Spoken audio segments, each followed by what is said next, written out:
Hi everyone, Moo here with another video for you guys. I've been playing Animal Crossing all day today, and as a result, I feel like I can give you Moo's top 5 tips on how to basically make the most out of the gameplay and kind of more efficiently make use of the resources available to you to extract the full potential of the game, especially if you are a free-to-play player. So that being said, the number one tip I can give you is how to manage the leaf. That is the primary currency in this game. And how you use that is very important to your success, especially, again, if you don't plan on spending real-life money. Now, as far as I'm concerned, there's only 2 things in this game you should ever consider spending your leaf on.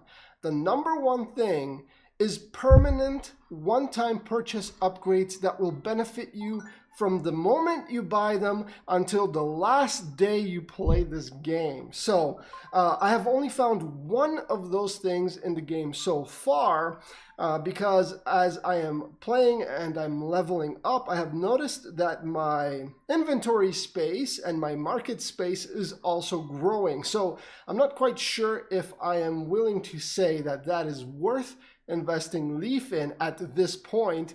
Perhaps later in the end game when progressing is not so easy, but at this point there's only one thing you should be spending your leaf on, and I'm going to show you that right now.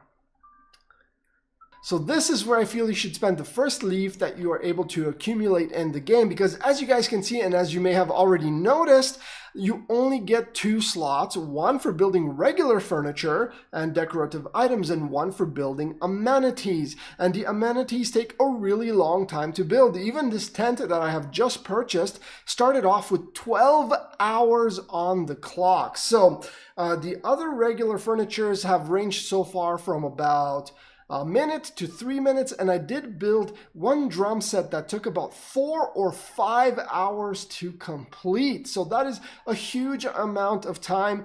And if you only have these 2 slots available to you, you are essentially bottlenecking your progress in this game, because if you meet an animal, they give you a quest, they need you to build something for them. Even if the item they need you to build would only take a minute or 2 minutes, you have to wait for these to finish first before you can queue up more items. So you spend the initial 80 leaf, which is a lot because you don't start off with very much.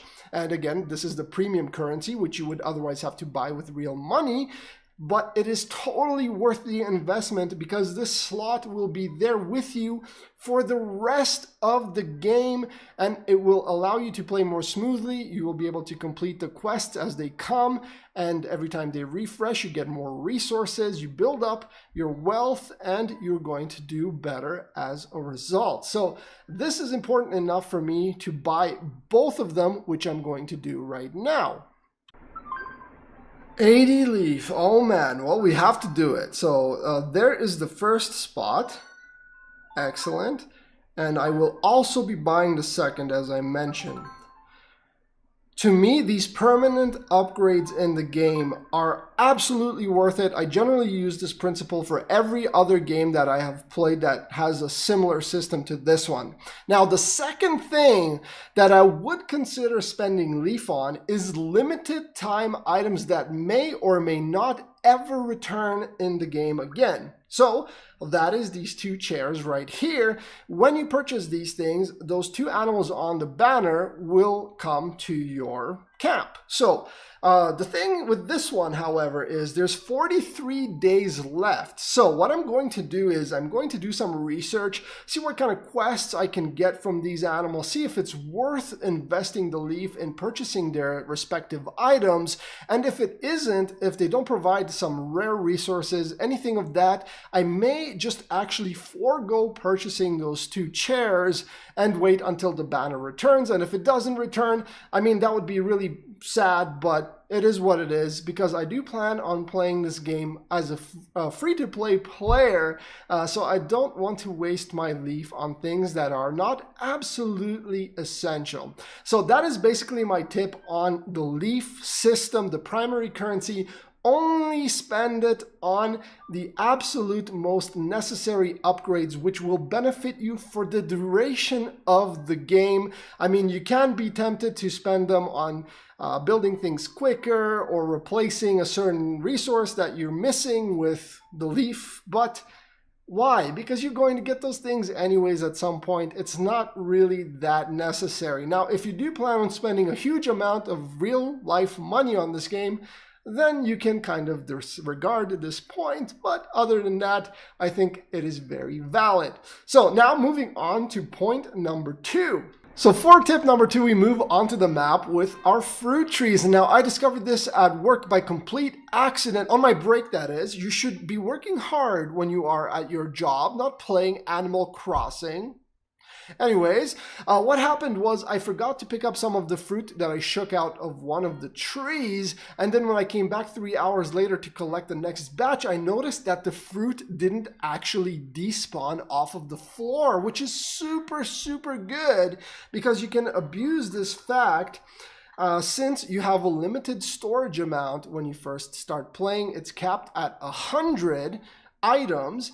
And what you can do is you can kind of leave the 3 on the ground, come back, pick them up. When the animals require you to give them the apples and the other fruit for the quests, you give them all of this stuff, free up room in your inventory, shake the tree, reinitiate that respawn timer, and then leave the other apples on the ground until you need them. That way you're kind of using the floor as a secondary storage system, which is super handy right now. Again, I'm not quite sure how much more your storage is going to expand as you level up. It might just be 5 at a time, 10 at a time, not exactly sure. At some point, you might be forced into spending some leaf on that, but at this point in the game, at least early on where we are right now, this actually helps tremendously, and this is good enough to be tip number 2.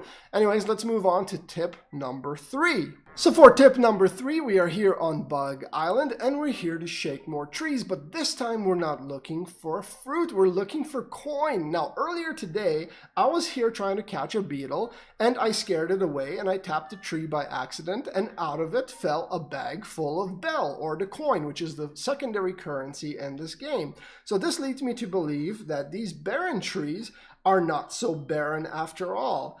So it's probably in your best interest to kind of shake them up every time you're walking around the different islands and see if one of them will drop you some coin, which is always welcome, of course. Now, I don't know what the respawn timer on that is. It might be 6 hours, it might be 12 hours, it might be 1 day. There might not actually be a respawn timer on it. It might just be sheer luck.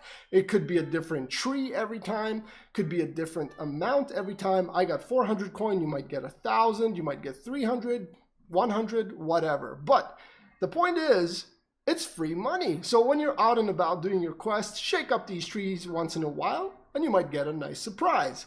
And now we're going to move on to tip number 4. Tip number 4 might be a little bit obvious to some of you guys that know that this is a Nintendo game, and if you have a Nintendo account, you can link your game to your Nintendo account. It doesn't cost anything, and all you get is a bunch of super awesome rewards as a result. Now, if you didn't know this, all you have to do is press the More button at the bottom right of your window there, which will give you the More options. And if you look at the bottom left of your screen, you have the My Nintendo button, which mine is colorized since it's been activated. Now, when you press on that button, it'll take you to the missions and rewards.